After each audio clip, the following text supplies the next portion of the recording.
cotton has been farmed in India for thousands of years, but conventional cotton often comes with a hidden price tag that includes farmer exploitation, biodiversity loss, and unsustainable resource use. I'm Safia Minney. 25 years ago, I worked with local partners to set up the first GOTS and Fairtrade certified organic cotton supply chain. I've returned to India to research regenerative practices and pathways for the textile and fashion industry to a just transition. Today I'm in Gujarat, finding out how brands and retailers can help scale organic and fair trade farming and see the incredible difference this makes to farming families and their land.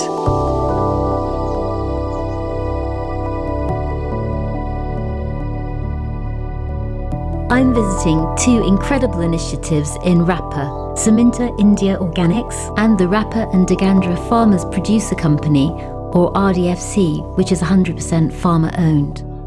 Both organisations support farmers by marketing their produce, collecting it from the farm gates, offering training services and paying a premium that can be reinvested in the farms. I've been invited to this Suminter-supported farm, Hashmukh's farm, which is in Rapar in Gujarat. Really excited to find out more about how he farms organically and how organic actually can support the soil and the farmers. So Hashmukh Bhai, you're the owner of this farm. How long have you been farming this land? આ તમારું farm છે એમાં કેટલા વર્ષથી તમે ખેતી તો કરતા હતા? Okay. He is doing farming since long back, and last 17 years he is doing the organic farming. And how much difference economically does it make to you to be organic farming rather than conventional farming? તમને normal જે ખેતી થાય છે કેમિકલથી વધારે છે. Okay. He is saying that about the cost, there is a depends on our work and application of the different fertilizer. Example, they are using the compost, huge amount, and also they use cow urine through drip irrigation. So the inputs are much cheaper, you mean, because they're using their own inputs? Yes. But this organic, they have to work very hard. They have to use compost and so they have to make all those more laboring work. Yes. Yeah.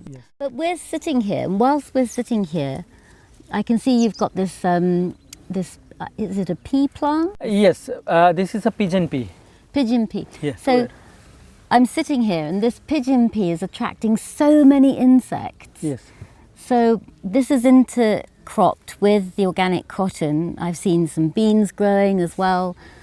And these are all attracting the beneficial insects, as we saw over there. Yeah. So I can see that it's a lot of work, but I can see also how biodiversity and nature is just fulfilling its role. Yes. Another reason for the abundant wildlife on the farm is the natural pest control that is used instead of synthetic chemical pesticides. Bishal, one of Suminter's employees, showed to me just how simple but effective these technologies can be. Here we have the insect trapping technology. Okay, and it's organic. It's totally organic, ma'am. So it's the castor oil that's attracting the insect? No, ma'am. It's the color. And the castor oil just means that they stick to it? Yes, ma'am. What's this thing here at the back? This is, ma'am, pheromone trap. Here is the female hormone of like American bollworm and the pink bollworm and the spotted bollworm, which can cause a huge damage to the balls. So, in your opinion, what is the difference between organic cotton growing and regenerative organic cotton growing? Ma'am, regenerative organic cotton growing, it's have three pillars. The soil health, farmers welfare and the animal welfare also. Bishal offered to show me a homemade pesticide that farmers make from natural ingredients. Tell me, what is this? એ આપણે કપાસમાં છંટકાવ કરવા માટે. He is saying that it is the natural herbal spray. So I can see there's leaves in here. Yes, ma'am. And it smells of cow urine. Yes. Yeah. Okay. So what are the leaves and these hard bits? Look, this hard. The leaves are the thorns and of bamboo. Arc. No, ma'am. It's thorn. It's like a cactus. So how long does this sit here before he can spray it on the field? Ma'am, it's about 1 month. 15 in 8 to 7 days, he have to stare once, and after 1 month, he can apply on a field.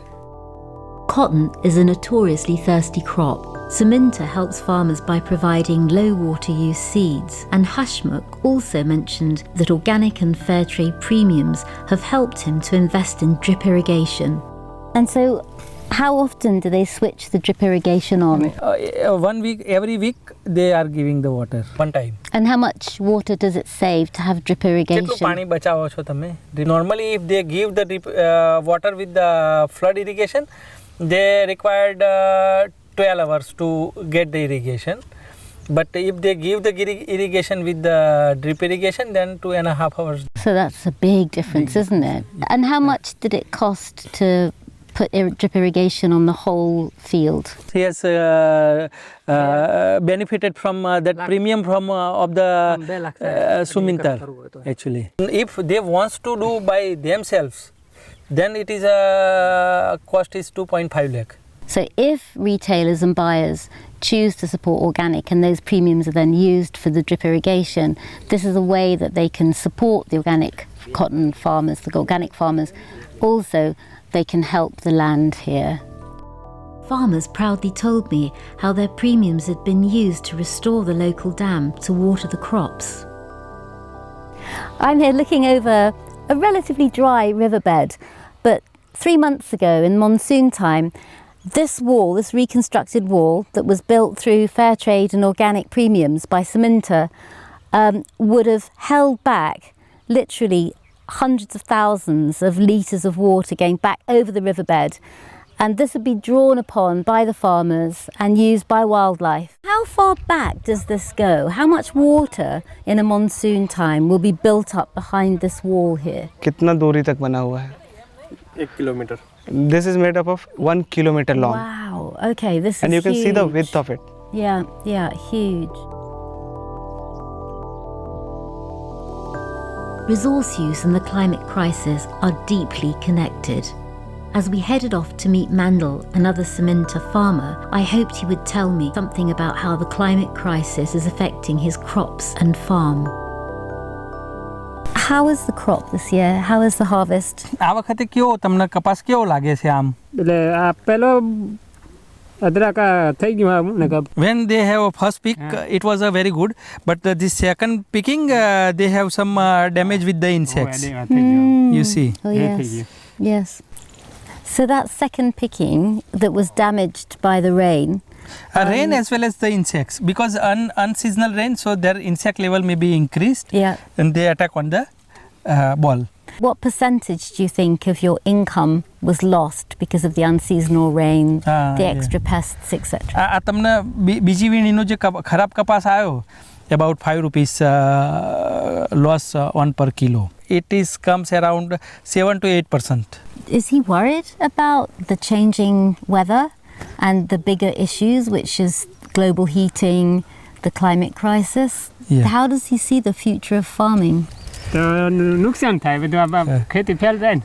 He is very worried about this climate change, because kind of these changes comes, it is more and more loss.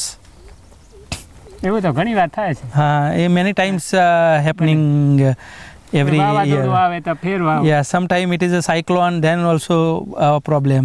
I want to ask him, how does he feel? Because the reason for climate change, the reason for global warming, the reason for these unseasonal rains is because of greenhouse gas emissions that we created in the north, not here in the south. But here he's growing organically, no synthetic pesticides, no synthetic fertilizer. He's living simply. He's a great example of the way we should go forward, actually. There is a pain actually. Pain. Yes, pain. What is his message? Is he angry? We are saying many times, but nobody is listening our voice. When crop will be not there and food is not available for the people, then they will understand.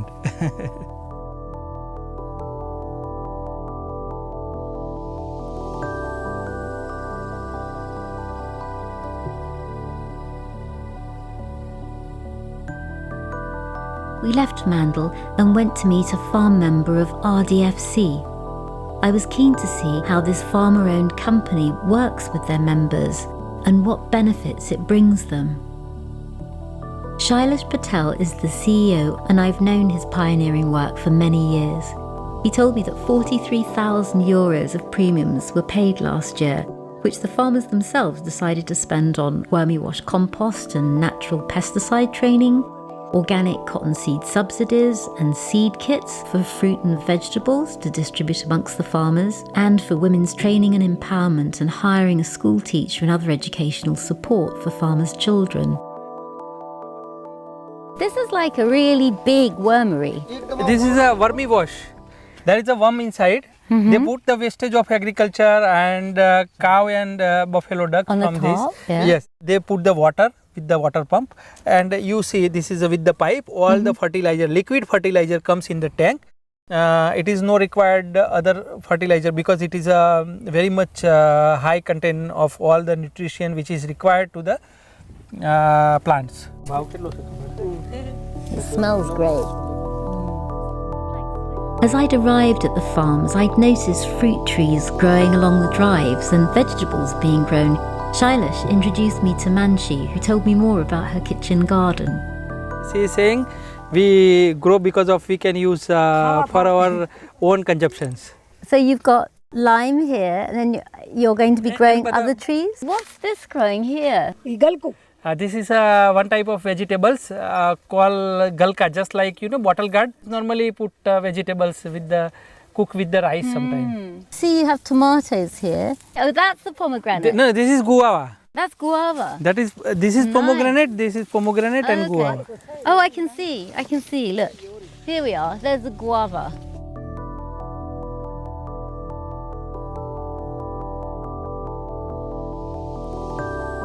I wanted to find out more about life in the farm and asked Manshi to show me around her farmhouse. But her daughters insisted I try on their traditional clothes first. Wow, I'm like a disco ball.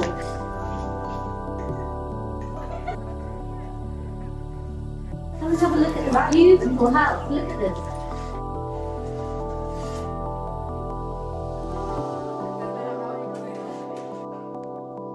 I wanted to find out more about how RDFC benefits women on the farms and asked Mina Vora, one of their employees, to explain. I work for 3 years in RDFC, and most of I handle all the activities and coordination and liaising with staff member and RDFC team. Whenever we organize the training, meetings, and other agriculture related activities. Do women get involved with the training yes, as well? as per we know that, that indirectly and directly women also involve in agriculture work. We can say, I give you one example that when the sowing time, so women also involve and they put the contribution in seed sowing, Yes. as well as weeding, manually weeding, and also in picking. Most of animal husbandry handled by women. So in each those level. aspects of the Yes, farming yes. that women So, are involved yes, with, so where we they want lead. to that Yeah. women involve in that and for compost, how to prepare compost. So there's the health education work that you're doing. We organize the program particular on health and hygiene. So we also distributed sanitary pad. They So they cannot feel a bit shy about the yes, issues. as per the locality and culture. And I understand that there's about 35 women who are direct members of your Yes, organisation. directly 38 38. farmers, women farmer involved with our project. Mr. Sailesh also recruited me for this, how we can involve a woman. And also we have decided in board meeting that how we can also select the board member. It's very powerful to have you here. You're a great role model to many of the women. Yes. Also when there's a woman who's on the board. We have a prepared strategy with board member Excellent. in annual general meeting. So board member and most of farmer are agree. And Good. they also want, yes, women can share their opinion, their views, and how we can involve it. So next year we will start that work. Before we left, I asked Shailesh how he sees the farmer-run company that he helped found, and how brands and retailers can help support these farmers and their amazing work as stewards of the land. Shailesh, why is this organisation so important, and why did the farmers actually opt to have a farmer-run, a farmer-owned cooperative? Initially, 500 farmers has decided that their own organization, and they wants to have a self-sustainability in agriculture. Economically, socially and environmentally. So all the aspects they cover it in one organizations. So all of those three things go together: economic, social and environmental. And you are giving extension services, training. We've seen some of the initiatives today, help with seed, help with marketing, some incredibly impressive work that you're doing. Clearly you're making a big difference to the farmers' lives and to the biodiversity and the ecosystems here. What do you need fashion buyers, retailers to do? How can they support these amazing farmers? They are asking just at least what we grow, at least you buy. If you buy, ultimately we will get the support through the supply chain. As we headed back to the city, I couldn't help feeling that we already have so many of the solutions that we need to provide sustainable, climate-friendly food and fibre. These are ready and just waiting to be scaled. We need more brands and retailers to partner with farmers like this in their supply chains and prioritise nature and people alongside profit. I feel honoured to have spent time with the farmers and to have learned a little more about their extraordinary work and way of life.